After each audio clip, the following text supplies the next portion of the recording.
Budget లో ఉన్నటువంటి తెలంగాణలో కేసీఆర్ ఎందుకు 5 లక్షలు ఇస్తలేడని డిమాండ్ చేస్తున్నా.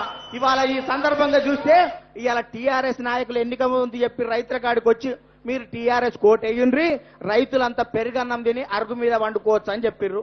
ఇవాళ మీకు ఓటేసిన పాపానికి పురుగన్నం తిని పాడ మీద వండుకునేటువంటి దౌర్భాగ్య పరిస్థితి. ఇవాళ వ్యవసాయ శాఖ మంత్రి ఎవరయ్యా అంటే పోచారం, వాడు మంత్రి కావడం రాచారం, ఆయన దగ్గర లేదు ఏ రైతుల సమాచారం. అవకాశవాదుల్లో ఫస్ట్ మంత్రిగా వేస్ట్, కట్టేది దోచి తీసేది గోతి అనేటువంటి విషయం నేను చాలా స్పష్టంగా చెప్తున్నాను. ఈయన చక్కదనానికి ఇజ్రాయెల్ దాకా పోయిందంట వ్యవసాయం ఎట్లా చేయాలా అనేదంట. అరే మీ కేసీఆర్ ఫామ్ హౌస్ కాడికి ఎకరాకే కోటి పండిస్తుండు, ఆయన కాడికి ఒక ఇజ్రాయెల్ కాడికి ఎందుకు పోతున్నావు అని చాలా స్పష్టంగా అడుగుతున్నా. ఇవాళ చాలా మంది నిరుద్యోగులు వచ్చిండ్రు. యువతకు ఉపాధి లేదు, యువతకు ఉద్యోగం లేదు, యువతకు పెళ్లిళ్ళు లేవు, యువతకు పెట్టుబడి లేదు, యువతకు ఆదాయం లేదు, యువతకు ఆసర లేదు. బ్రతుకు భారం, భవిష్యత్ అంధకారం, డ్రింక్స్ కో డ్రగ్స్ కో డ్రమ్స్ కో అలవాటు పడి గల్ఫ్తో తిరిగే ఏజ్ల గల్ఫ్ కు వలసబోతున్నటువంటి దౌర్భాగ్య పరిస్థితి తెలంగాణ రాష్ట్రంలో ఉంది. ఇవాళ ఉద్యోగాలు వస్తాయంటే 10 నెలల కాలంలో ఒక్క నోటిఫికేషన్ రాక ఖమ్మం జిల్లాలో సోండు సాహిబ్, నిజామాబాద్ జిల్లాలో నవీన్ అనే నిరుద్యోగులు ఆత్మహత్య చేసుకున్నారు.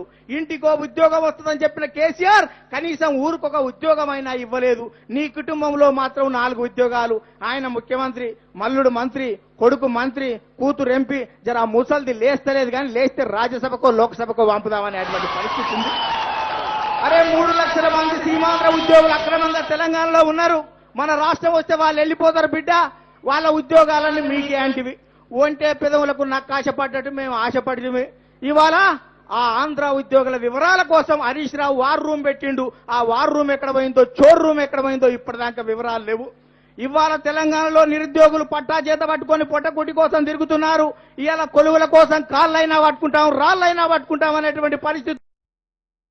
ఉద్యోగాలైనా వస్తాయంటే 15,000 ఉద్యోగాలు ఇచ్చే గేమింగ్ సిటీ మీద రామేశ్వరరావు ద్వారా కన్ను పడ్డది, నిరుద్యోగుల నోట్లో మన్ను పడ్డదని ఈ సందర్భంగా మనవి చేస్తున్నా. ఇవాళ నిరుద్యోగులను కనుక విస్మరిస్తే దొంగలుగా, దోపిడీలుగా, గుండాలుగా, రౌడీలుగా, మతోన్మాదులుగా, మాఫియాలుగా, అవారగాళ్లుగా, అగాంతకులుగా, ఉన్మాదులుగా, ఉగ్రవాదులుగా, బందిచోట్లుగా, బడాచోరులుగా మారే ప్రమాదం ఉందని ఈ ప్రభుత్వాన్ని చాలా స్పష్టంగా హెచ్చరిస్తున్నాను. మిషన్ కాకతీయాల జేబులు నింపుకోవడం కాదురా, నిరుద్యోగుల జాబులు నింపాలని ఈ సందర్భంగా నేను డిమాండ్ చేస్తున్నా. ఇటువంటి పరిస్థితులుంటే కేసీఆర్ ఈ మధ్య ఓ పేపర్లో చూసిన కేసీఆర్ పాఠం పెట్టాలంట పాఠ్య పుస్తకాలల్లో. అవ్వా ఇంకేమైనా ఉందా? పోరాలు చెడిపోతారు నీ పాఠం చదివితే. కానీ పాఠం కాదు, ప్రతి క్లాస్ రూమ్ లో కేసీఆర్ ఫోటో పెట్టాలి. మీకు ఎందుకు అని అనుమానం కలగొచ్చు. ఆ బొమ్మ చూపించి పోరాలు చెప్పొచ్చు. పౌష్టికాహార లోపం ఎట్టుంటాడు అంటే గోగిట్టుంటాడు, అధిక మద్యం దాగితే ఎట్టుంటాడు అంటే గోగిట్టుంటాడు. అరే తుగ్లక్ ముఖ్యమంత్రి ఎట్టుంటాడు అంటే గోగిట్టుంటాడు. 1,00,000 ఉదాహరణ చెప్పుకునేటువంటి పరిస్థితి ఉంది. ఇవాళ తెలుగుదేశం పార్టీకి జరిగినట్టే మొన్న సాగర్ లో మీటింగ్ పెట్టింది కేసీఆర్. ఆ మీటింగ్ లో పెట్టి చిత్ర విచిత్రమైన ఉపన్యాసాలు ఇస్తుంటే సౌటలు, సన్నాసులు, దద్దమ్మలు అన్ని రకాల వాళ్ళ నుండి కూడా సపోర్ట్ కొడుతున్నారు. ఆయన ఆ మీటింగ్ లో ఏం చెప్పిండు అక్క అంటే నేను ఒకసారి చెప్తున్నా, 80,000 పుస్తకాలు చదివిన అన్నాడు. ఈయన వయసు 65 సంవత్సరాలు, సంవత్సరానికి 365 రోజులు. 65 సంవత్సరాలు ఇంటూ 365 రోజులు చేస్తే 23,725 రోజులు. రోజుకో పుస్తకం పుట్టంగానే చదివినా కానీ నిండా 24,000 కావు. 80,000 పుస్తకాలు ఎట్లా చదివినవరు అంటే గద్దెలవదు అంటాడు. ఆఖరికి ఆడోడు ఈడోడు నర్సిరెడ్డి డిమాండ్ చేస్తూ చెప్పు అంటే మర్చిపోయి పుస్తకం అని చెప్పిండ్రా, పుస్తకాలు కాదు 80,000 బాటిల్ తాగినా అని బయట చెప్పుకున్నాడు. మన దౌర్భాగ్య పరిస్థితి ఉంది. అందుకనే మనం ఆలోచించవలసినటువంటి పరిస్థితి ఆలోచించింది. ఇవాళ కమ్మరి, గుమ్మరి, జాగలి, మంగలి, ఎరకలు, మాల, మాదిగ, వడ్డెర, బలిజ, లంబాడ, గోయ, ముద్రాజ, పెరిక, మేరు, కాపు, వైశ్య, యాదవ, వడ్రంగి, నేతా, గీతా, కార్మిక, బడుగు, బలహీన వర్గాల పునాదుల మీద నిర్మితమైనటువంటి పార్టీ తెలుగుదేశం పార్టీ. అక్క ఇండ్లు ఇస్తానన్నాడు. ఈయన చక్కదనానికి 5 లక్షల రూపాయలు ఒక్కొక్క ఇల్లుకు. బిడ్డ డబల్ బెడ్రూమ్, పిల్లర్ లేస్తా, కాలం పోస్తా, హాల్ ఉంటది. ఆంధ్ర పాలకులు గతంలో ఇల్లు ఇచ్చిర్రు. ఏమి ఇల్లు పాడైందిరా? ఆలు మొగలు పండుకుంటే కాళ్ళు బయటకు వెళ్తట్టున్నాయి. మేకలేడు ఉండాలి, కోళ్ళేడు ఉండాలి, నా డబల్ బెడ్రూమ్ మస్తుగుంటదని చెప్పిండు. ఏమయ్యా కేసీఆర్ డబల్ బెడ్రూమ్కి 5 లక్షలు పెడతా అంటే సమగ్ర సర్వేలో తేలిన లెక్క ప్రకారం ప్రతి ఇంటికి 5 లక్షలు పెడితే 25 లక్షల ఇండ్లు కావాలి ఈ రాష్ట్రంలో. 25 లక్షలు ఇంటూ 5 లక్షలు వేస్తే 1,25,000 కోట్లు కావాలి. మొన్న బడ్జెట్లో పెట్టింది సాయబ్ సంపాదన బురకకైనట్టు ఇంత పెద్ద మీ 1.5 పైసా ది అన్నాడు 1,000 కోట్లు పెట్టిండు. ఈ బడ్జెట్లో 1000 కోట్ల లెక్కన చూసుకుంటా పోతే తెలంగాణలో ఇప్పుడున్న జనాభాకి ఇల్లు కావాలంటే 125 సంవత్సరాలు కావాలి. అప్పటి వరకు ఉన్నది వాయ్, ఉంచుకున్నది వాయ్, చేసుకున్నది చెప్పకుండా వాయ్ అనేటువంటి దౌర్భాగ్య పరిస్థితి ఈ రాష్ట్రంలో నెలకొన్నది. ఇవాళ ఎవరికి కూడా ఏమొచ్చేటువంటి పరిస్థితి లేదు. ఇటువంటి అప్పుడు ఇవాళ తెలంగాణ గురించి పాలించే అర్హత అనేది ముఖ్యమంత్రికి అని చెప్తుంటారు.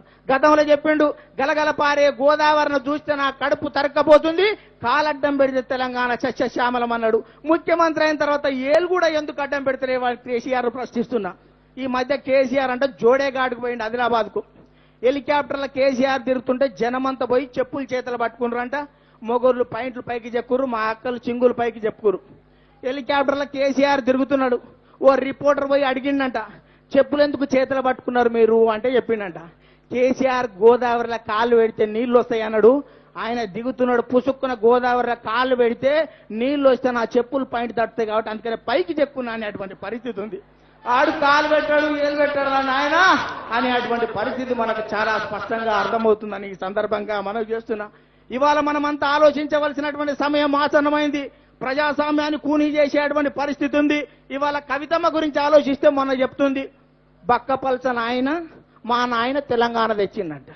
అమ్మా కవితమ్మ, నీ నాయన వేలే, ప్రజలు పోరాటం చేసిండ్రు, పొలిటికల్ పార్టీలు సహకరించిండ్రు, చంద్రబాబు నాయుడు లెటర్ ఇస్తే పార్లమెంట్ లో బిల్లు వచ్చింది. నీ టీఆర్ఎస్ కున్న ఇద్దరు, ఓ లింగి ఓ లింగడు, ఆ లింగి కూడా ఇప్పుడు లేనట్టుంది, కాంగ్రెస్ లో పోయినట్టుంది. ఈ ఇద్దరు ఓటేస్తే తెలంగాణ వస్తుందా అని ఈ సందర్భంగా మనవి చేస్తున్నా. ఇటువంటి బ్రోకర్ని, జోకర్ని, లోఫర్ని, ఇటువంటి వ్యక్తిని ఇవాళ తెలంగాణ జాతిపిత అంటున్నటువంటి దౌర్భాగ్య పరిస్థితి. అరే ఆ జాతిపితకి ఈ జాతిపితకి ఏమైనా పోలికుందా? ఆయన మందు తాగాడు, ఈడు మందులేందు ఉండడు. ఆయన అబద్ధాలు చెప్పడు, ఈడు నిజాలు చెప్పడు. ఆయన అహింసావాది, హింసావాది, కర్రు కాల్చుర్రి, వాతలు పెట్టుర్రి, గుద్దుర్రి, కొరుకురు, దంతుర్రి అని చెప్పేటువంటి పరిస్థితి. ఆయనకు వారసులు లేరు, టోటల్ ఫ్యామిలీ అంతా వారసులే ఉన్నటువంటి పరిస్థితి. ఇటువంటి వ్యక్తిని జాతిపిత అనేటువంటి దౌర్భాగ్య పరిస్థితి రాష్ట్రంలో ఉంది అనే ఈ సందర్భంగా మనం చేస్తున్నా. అందుకనే మనం అందరం ఆలోచించాలి. కలిసి కట్టుగా, కలిపి జట్టుగా, పార్టీకి పట్టుగా, పదునైన మెట్టుగా ఏర్పడి ఈ టీఆర్ఎస్ మీద పోరాటం చేయవలసినటువంటి అవసరం ఉందని ఈ సందర్భంగా మనం చేస్తున్నా. ఏ వర్గాన్ని సంతృప్తి పరచలేడు. ఇవాళ హాస్పిటల్ మొత్తం దారుణమైన పరిస్థితులు ఉన్నాయి. ఒక రోగంతో రండి, 10 రోగాలతో పొండి అనేటువంటి పరిస్థితులు ఈ రాష్ట్రంలో ఉన్నాయి అని సందర్భంగా మనం చేస్తున్నా. అందుకనే మిత్రులారా, మనం ఆలోచించవలసినటువంటి సమయం ఆసన్నమైంది. ఇవాళ అన్ని వర్గాలను చైతన్యం చేసి, జనాన్ని చైతన్యం చేసి తెలుగుదేశం పార్టీ 2019లో తిరిగి అధికారంలోకి తీసుకురావాల్సినటువంటి అవసరం ఉందని మీ అందరికీ విజ్ఞప్తి చేస్తున్నాను. ఇప్పటికే సమయం ఎక్కువ అవుతున్నందుకు ఎక్కువ సమయం తీసుకోనని, ఇటువంటి వ్యక్తులని ప్రతిరోజు, ప్రతి గంట, ప్రతి నిమిషం, ప్రతి క్షణం మనం జనాన్ని చైతన్యం చేయాలని ఈ తెలుగుదేశం పార్టీ జెండాను 2019లో రెపరెపలాడించే బాధ్యతని మనమంతా భుజాల మీద వేసుకుందామని ఈ సందర్భంగా మనవి చేస్తూ, ప్రతి తెలుగుదేశం పార్టీ కార్యకర్త ఒక సైనికుడై పోరాడాలని మీ అందరికీ